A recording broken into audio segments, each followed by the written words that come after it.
54장 예수께서 말씀하시기를 가난한 자는 복이 있으니 하늘나라가 너희 것이기 때문이다.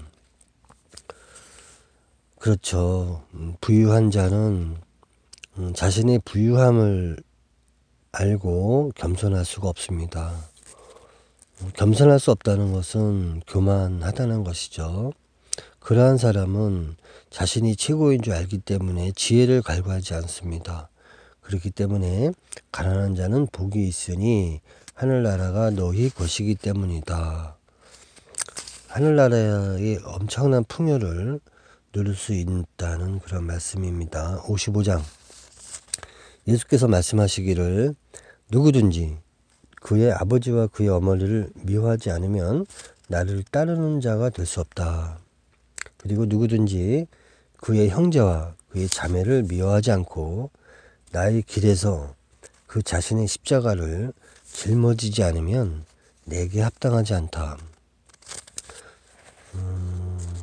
여기서는 자기를 낳아준 그런 부모님을 미워하지 않으면 나를 따르는 자가 될 수 없다. 부모님을 효도하는 부분, 부모를 공경해야 되는 부분, 이런 것은 성경에도 나와 있죠. 그렇지만 예수님께서는 여기서는 그 육신의 아버지와 어머니의 가르침을 가지고는 예수님을 따르는 자가 될 수 없다는 그런 말씀이죠. 아비 집을 떠나서 새로운 땅으로 가야 된다는 그런 의미도 담겨 있습니다. 여기서 그 미워한다는 의미는 아버지 엄마를 미워한다 이런 뜻으로 받아들이기보다는 아버지와 어머니의 말씀도 중요하지만 예수님의 말씀을 더 소중하게 여겨야 된다 하는 말로 생각할 수가 있습니다. 그리고 누구든지 그의 형제와 그의 자매를 미워하지 않고, 이것도 마찬가지죠. 요즘 세상에서도 형제 자매가 있지만은 거의 자기 자신, 그들의 가족, 그들의 직계 가족과의 삶을 택하고 있죠. 형제가 어떻게 됐든 자매가 어떻게 됐든 그것은 가까운 이웃보다도 오히려 더 먼 사이가 되어 있습니다. 그렇지 않은 가정도 물론 있죠. 그래서 형제와 그의 자매를 관계 속에서의 그런 삶보다는 자기 자신의 홀로 된 독단적인 삶 속에서 길을 찾는다는 얘기죠. 그 자신의 십자가를 짊어지지 않으면 내가 합당하지 않다. 어떤 사람이 짊어져야 될 자기의 십자가가 있다면 그것을 짊어지고 예수님을 따라야 한다. 그런 말이 있죠. 사람마다 짊어져야 될 짐이 많습니다. 남편이 믿음이 없다든지, 또 부인이 믿음이 없다든지, 자녀가 믿음이 없다든지, 그런 부분에 대해서 그것을 또 자기의 십자가를 짊어지고 신앙생활을 해야 되는 사람들도 있고, 또 경제적으로 그 어려운 가운데서 생계를 유지하기 위해서 어떠한 일을 하면서 자기 자신의 십자가를 짊어지고 예수님을 따르는 경우도 있고요. 여러 가지 사람마다 자기 자신이 짊어져야 될 십자가가 있다는 그러한 말씀입니다.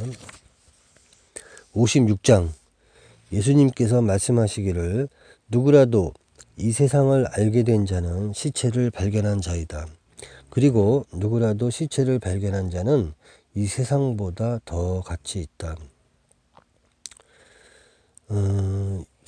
예수님께서는 이렇게 말씀하십니다. 누구라도, 인간이죠. 인간이 이 세상을 알게 된 자, 누구라도 이 세상을 알게 된 자는 여기서 하나님의 말씀으로 속사람이 변화하여서 생명나무가 되어가는 과정이죠. 그렇다면 그것을 모르는 사람들은 죽은 자들이고 영이 살아난 자들은 산 자들이라고 하죠. 그러면 영이 죽은 자들은 시체라고 하시는 것이죠. 그러면 세상을 알게 된 자, 이 세상은 시체라고 표현이 되고 있습니다. 그렇다면 깨달은 자, 예수님의 말씀으로 깨닫고 하나님의 말씀으로 깨달은 자는 결과적으로 이 세상을 정확히 보게 되고 이 세상이 시체, 죽어 있다는 것을 알게 되는 것이죠. 그리고 누구라도 시체를 발견한 자는, 이렇게 해서 이 시체를 발견한 자는 이 세상보다 더 가치 있다. 이 세상의 모든 것보다 이걸 발견한 자가 가치 있다는 것이죠. 이것을 발견한 자는 생명이 있는 자고 살아있는 자죠. 그렇기 때문에 이 시체를 발견했다 하는 것은 영적인 눈이 떠졌다는 것이고 하나님의 말씀으로 속사람이 변화되었다는 것이고 그러한 사람은 이 세상보다 더 가치가 있다는 그런 말씀입니다. 57장 예수께서 말씀하시기를 아버지의 나라는 좋은 씨를 가진 사람과 같다. 밤에 그의 원수가 와서 좋은 씨들이 뿌려진 곳에 잡초의 씨를 뿌렸다. 밭주인은 일꾼들에게 잡초를 뽑으라는 말을 하지 않았다. 그들에게 말하기를 너희들이 잡초를 뽑으려고 하다가 그와 함께 곡식까지 뽑을까 염려된다. 추수하는 날에 잡초들이 쉽게 드러날 것이며 뽑혀서 불태워질 것이다. 여기서는 아버지의 나라는 천국이죠. 좋은 씨를 가진 사람과 같다.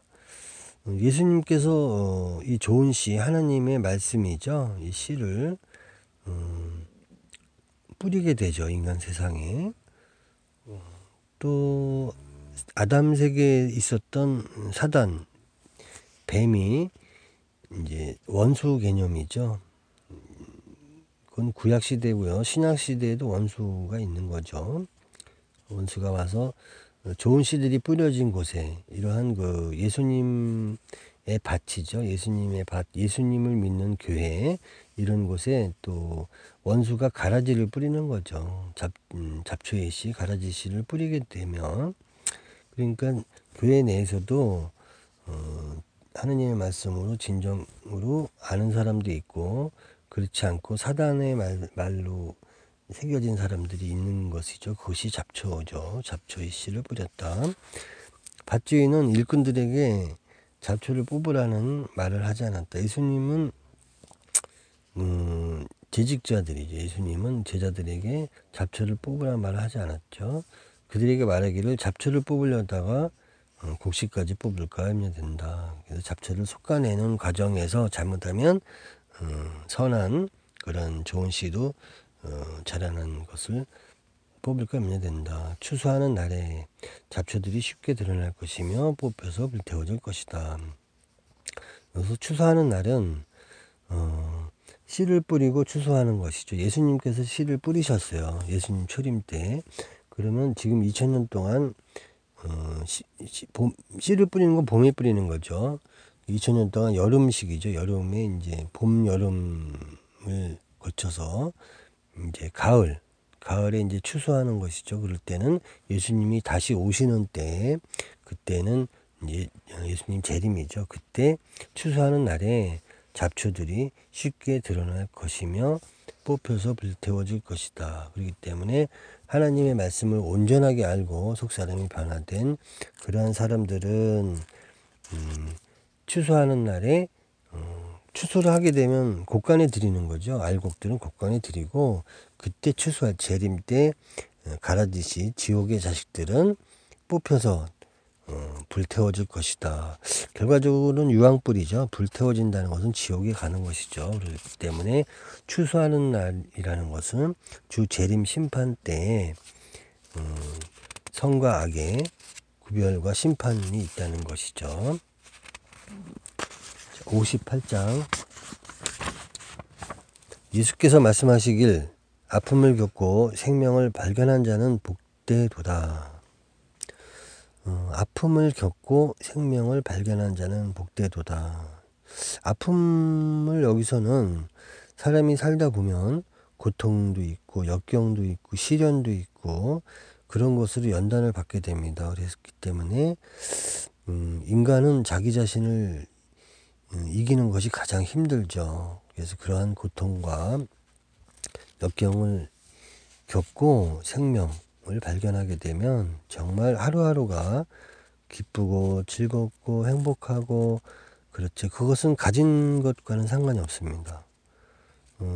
가난하더라도 자기가 원하는 만큼의 생활을 하면서더라도 복 있는 그런 행복을 갖게 되는 것이죠.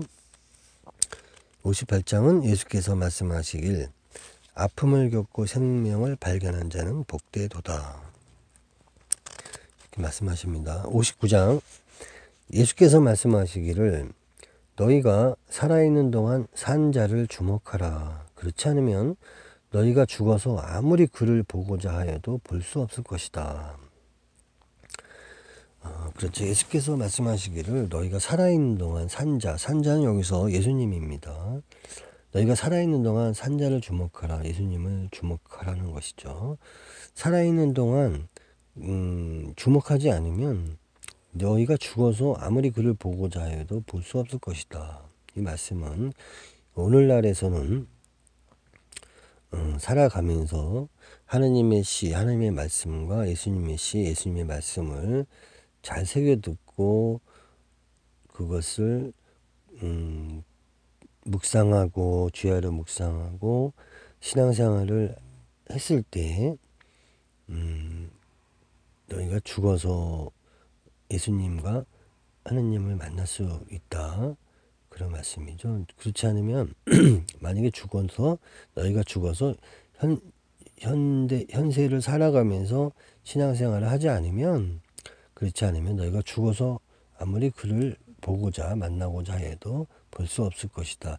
예수님과 하나님이 계신 곳이 천국이라고 하면 죽어서 예수님과 하나님을 만날 수 없다면 지옥으로 가는 거죠. 그렇기 때문에 너희가 살아있는 동안 산자를 주목하라는 말씀입니다. 만약에 성경에 나와 있는 대로 무릇 살아서 나를 믿는 자는 영원히 죽지 않는다는 영생의 말씀을 하셨는데, 그렇다면 살아있는 동안 예수님을 주목하고 예수님과 함께하는 삶을 살다가 만약에 예수님이 재림을 한다면 그러면 대박 사건이죠. 그럼 영원히 죽지 않는 사람이 되는 거죠.